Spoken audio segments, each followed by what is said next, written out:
les chéris, j'espère que vous avez passé une bonne journée. Ce soir, pour l'histoire du soir, je vais vous lire Un loup dans ma chambre de Michel Piquemal et Vanessa Gauthier, aux éditions du Père Castor.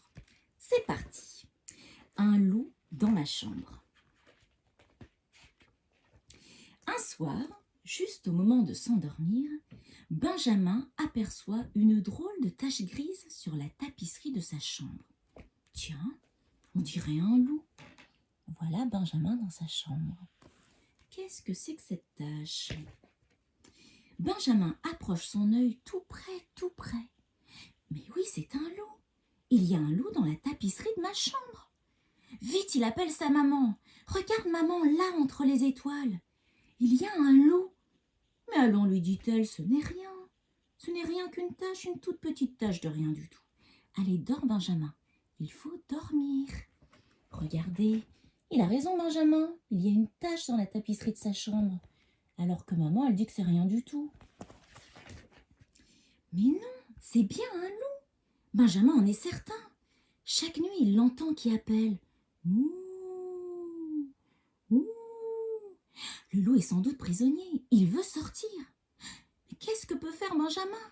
Il n'a pas de pouvoir magique pour le délivrer. Alors il se contente de lui dire « Chut, sois gentil s'il te plaît, je veux dormir. » Et le loup se tait. Regardez, vous voyez là la petite tache? Mais au beau milieu de la nuit, d'une nuit de pleine lune, le loup se remet à hurler. Ouh, ouh. Les yeux tout pleins de sommeil, Benjamin se tourne vers la tapisserie. « Mais qu'est-ce que tu as? Allons, tiens-toi tranquille, je dois dormir. » Regardez, vous voyez, il essaye de dormir, le pauvre petit Benjamin. Ça ne fait rien. Le loup continue à pousser ses « ouh, ouh ». Ils sont si tristes, si plaintifs que Benjamin en est très ému. Il a peut-être un très gros chagrin, se dit-il. « Tu veux un câlin, mon loup-garou ?» Il se tourne vers le papier peint et il embrasse la tête du loup. Regardez, vous voyez? Miracle! Voilà le loup délivré. Il sort de la tapisserie et vient faire des cabrioles sur la moquette de la chambre de Benjamin. Et oui, il y avait bien un loup qui était capturé dans le mur. Mais que s'est-il passé?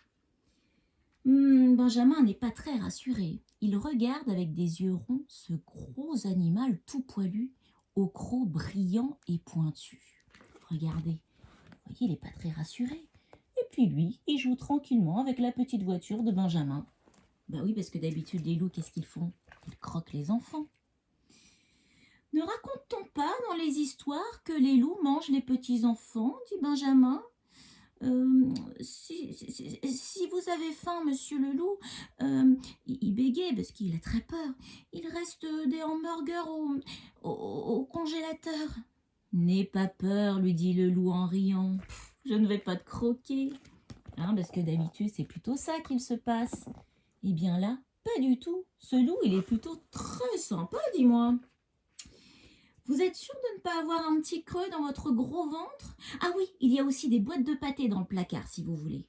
Mais non, je te dis, un méchant sorcier m'avait enfermé et ton baiser m'a délivré. Je veux te récompenser. Regardez ce méchant sorcier qui avait emprisonné dans le mur le petit loup. Le loup sort de sa poche une petite image. « C'est votre photo » s'exclame Benjamin. « Tout juste » répond le loup. Il lèche le dos de l'image avec sa grosse langue rouge et clac, il la colle sur le mur, juste à l'endroit d'où il est sorti. Vous voyez la photo du loup. Et là, il propose de mettre à la place de la tache grise sa photo. « Tu vois, dit-il au petit garçon, c'est un loup mangeur de cauchemars. Il veillera sur toi. Si un mauvais rêve vient t'embêter, crac, il n'en fera qu'une bouchée. » Oh, chouette, s'écrie Benjamin. Comme ça, je n'aurai plus jamais peur, même quand il y aura le tonnerre et les éclairs. Vous voyez, ils se sont endormis tous les deux. C'est trop mignon. Il a un nouveau copain. Benjamin voudrait le remercier, lui serrer la patte. Mais pfout, la fenêtre s'est ouverte et le grand loup a déjà disparu. Alors Benjamin fait un gros bisou à l'image de la tapisserie et se rendort en souriant.